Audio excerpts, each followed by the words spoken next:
Assalamualaikum warahmatullahi wabarakatuh. Di sini saya akan menjelaskan tentang manajemen risiko sistem informasi perpustakaan, yaitu studi kasusnya di Perpustakaan Universitas Gadjah Mada, Yogyakarta. Di sini saya akan menggali tentang manajemen risiko maupun asesmen risk dari sistem informasi perpustakaan ini. Jadi yang pertama, apa itu risiko? Jadi menurut Idrus, menjelaskan risiko itu merupakan bahaya. Risiko adalah ancaman atau kemungkinan suatu tindakan yang menimbulkan dampak yang berlawanan dengan tujuan yang ingin dicapai. Risiko merupakan peluang bagi organisasi untuk mencapai tujuannya dan menerapkan konsep manajemen risiko yang sesuai dengan kebutuhan organisasi. Organisasi di sini merupakan organisasi Universitas Yogyakarta sendiri. Nah, tadi adalah risiko. Selanjutnya adalah apa itu manajemen risiko. Menurut Gibson, risiko manajemen is practice of identifying, assessing, controlling, dan mitigating risks.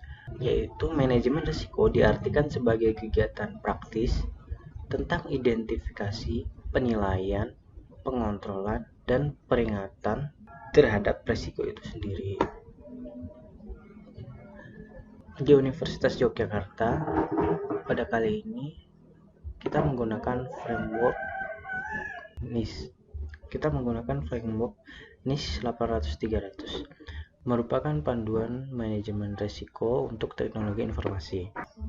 Di dalam NIST ini terdapat risk assessment, penilaian risiko, kemudian yang kedua adalah risk mitigation, yaitu peringatan risiko. Yang ketiga ada evaluation, yaitu evaluasi risiko. Kemudian ada risiko atau ancaman sistem informasi perpustakaan. Yang pertama ada ancaman alam yang dapat dikategorikan sebagai bencana yang dapat ditimbulkan dari ancaman air seperti banjir, kemudian tsunami, intrusi air laut, kelembapan yang tinggi, badai, pencairan salju. Kemudian ancaman tanah yaitu longsor, gempa bumi, gunung meletus, dan ancaman-ancaman lain seperti kebakaran, petir, tornado, angin ribut. Nah, kemudian ada ancaman lingkungan. Ancaman lingkungan ini meliputi gangguan listrik seperti putusnya aliran listrik, menurunnya tegangan listrik, atau kenaikan tegangan listrik secara tiba-tiba dalam jangka waktu yang lama. Kemudian ada medan elektromagnetik, gangguan pengerat atau tikus, obat kimia pembunuh serangga, dan kebocoran AC. Kemudian ada ancaman manusia. Ancaman manusia berasal dari manusia yang terbagi menjadi dua ancaman, internal organisasi perpustakaan dan eksternal organisasi perpustakaan. Contoh internal organisasi perpustakaan yaitu orang yang berada di perpustakaan tidak sengaja merusak sistem informasi yang ada di perpustakaan. Dan eksternal organisasi perpustakaan yaitu orang yang di luar organisasi merusak sistem informasi yang ada di perpustakaan. Berikut adalah metode penelitian yang dipakai untuk meneliti manajemen risiko pada sistem informasi perpustakaan. Yang pertama, jenis penelitian. Di sini memilih framework NIST 800-300 yang merupakan guide tentang sistem informasi. Kemudian pemilih kasus yaitu manajemen risiko perpustakaan UGM. Yang selanjutnya adalah pengambilan sampel. Pengambilan sampel ini jadi mengambil tempat pelaku dan aktivitas yang berinteraksi secara sinergis. Pertama, melakukan observasi, kemudian melakukan interview. Kemudian analisis data. Data diolah dan dianalisis secara kualitatif. Kemudian pemeriksaan data yaitu menggunakan metode triangulasi. Berikut adalah risk assessment-nya.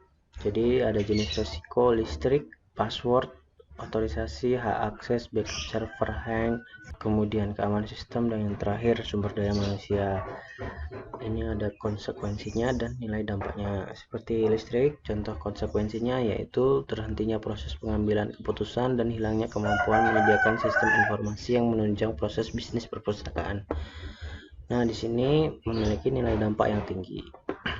Kemudian terhentinya layanan informasi perpustakaan dan menurunnya kemampuan sistem yang berakibat pada kegagalan penilaian aset informasi yang dilayankan. Nah, ini juga berdampak tinggi. Nah, kemudian ada jenis resiko password. Di sini memiliki konsekuensi yang hilangnya kemampuan sistem dalam mengantisipasi berbagai ancaman, menambah jumlah history log sistem yang menurunkan kecepatan sistem, kemudian sistem menjadi lambat.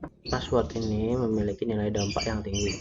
Kemudian otorisasi hak akses, hilangnya kemampuan perlindungan informasi karena hak akses yang terbuka, manipulasi data yang sensitif yang dimiliki oleh perpustakaan. Nah, otorisasi akses memiliki nilai dampak yang sedang di sini. Kemudian ada backup server hang, yaitu konsekuensinya hilangnya reputasi perpustakaan sebagai penyedia informasi dan hilangnya kemampuan perlindungan terhadap akses informasi. Di sini nilai dampaknya adalah tinggi. Kemudian keamanan sistem, yaitu masuknya berbagai virus ke sistem informasi dan manipulasi data sensitif. Kemudian kemampuan perlindungan menjadi terganggu. Di sini mempunyai nilai dampak yang tinggi. Kemudian sumber daya manusia, yaitu ketergantungan pada satu personil dan antisipasi ancaman yang terdeteksi karena keterbatasan kemampuan SDM.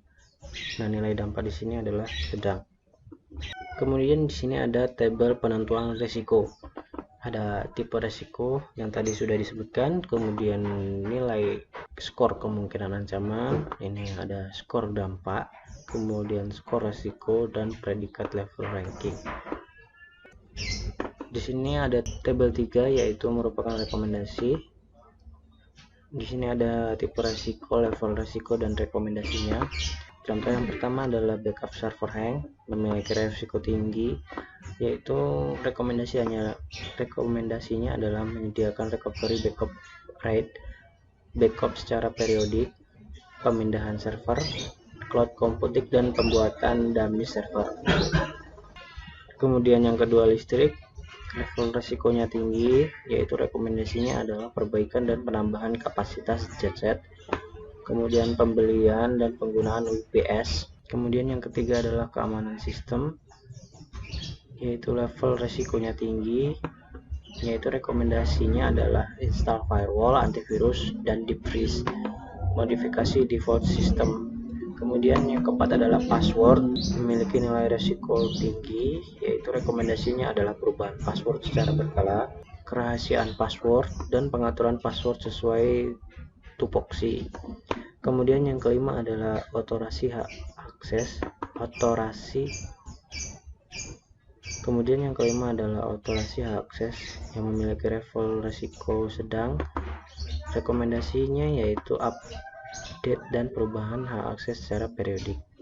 Kemudian yang keenam adalah sumber daya manusia yang level risikonya sedang, yaitu rekomendasinya adalah pelatihan sumber daya manusia, penambahan pegawai, dan sharing pengetahuan. Jadi kesimpulannya adalah proses penilaian risiko atau risk assessment mendeskripsikan profil risiko yang mengancam sistem informasi perpustakaan berdasarkan ranking level risiko meliputi jenis risiko teknis dan risiko manusia. Risiko teknis terdiri dari server hang dengan level risiko tinggi, logistik level risiko tinggi, keamanan atau security system dengan level risiko tinggi, password dengan level risiko tinggi, dan otorisasi hak akses dengan level risiko tinggi. Jenis risiko manusia teridentifikasi profil risiko dengan ranking sedang. Baik, itulah review singkat dari saya. Saya akhiri. Assalamualaikum warahmatullahi wabarakatuh.